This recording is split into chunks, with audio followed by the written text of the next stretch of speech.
Hey guys, Bronson Hill here. Just want to say if you are in your 20s, these are things that I would do differently. I know I look like I'm in my 20s, but I'm actually 44 years old, right? And I left a 200K a year job to be able to pursue financial freedom to help others to grow their wealth. And I've raised about $50 million from investors. So what would I do if I were to do it over? Now, maybe this would be a video for you, maybe somebody that you know. So if you're a regular watcher, maybe think about who this could benefit. But the first thing is to work on leverage, right? What do I mean by leverage? Not just hard work, right? A lot of us have been taught that hard work pays off, but hard work doesn't really pay off. We all know people that work super hard and they are not really benefiting from the fruit of their labor, right? They're not actually, maybe they're cleaning houses or toilets all day and it does not benefit. I want to give a short plug here for a good friend of mine wrote this book called The 18 Laws of Leverage, right? This is Nate Hambrick, amazing book that just talks about leverage. I highly recommend everybody reads this book, especially anybody in their 20s, because it talks about how do you leverage your time, your brand, your energy, your money, other people's money, all those things. How do you leverage that? It's an incredible book. And so hard work really is a trap, right? And it's the idea of Warren Buffett saying, how do you make money while you sleep, right?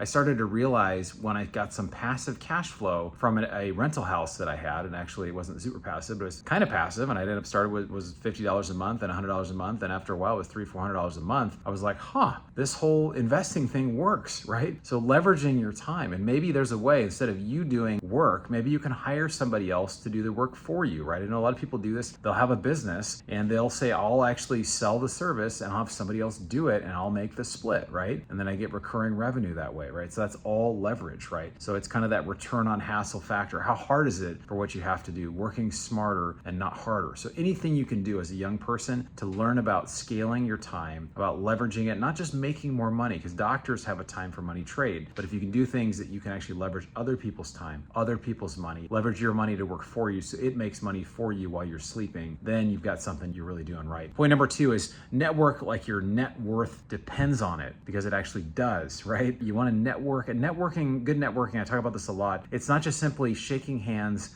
and passing business cards. It's really talking to someone and figuring out, hey, what can I do to serve you? Is there anything I can do while I'm talking to someone? I think, is there anybody I can connect them with in the room? Is there a book that I can connect them to? Is there a resource or something that I'm doing that could be helpful to them? Not so I can benefit from it, maybe I can, but maybe it's just that, hey, this is something that will really help this person. And people really appreciate that. And they'll find a way to pay it back to you. So just being a good networker, being a good connector is really, really important. And one study actually found this, that it's very strongly correlated with wealth. Basically, whoever you hang with, basically that is, it's that whole saying, you're the average of the 5 people you spend the most time with. So wealthy people tend to be around wealthy people. If you want to be wealthy, hang out with wealthy people and you're going to learn. They're going to show you things.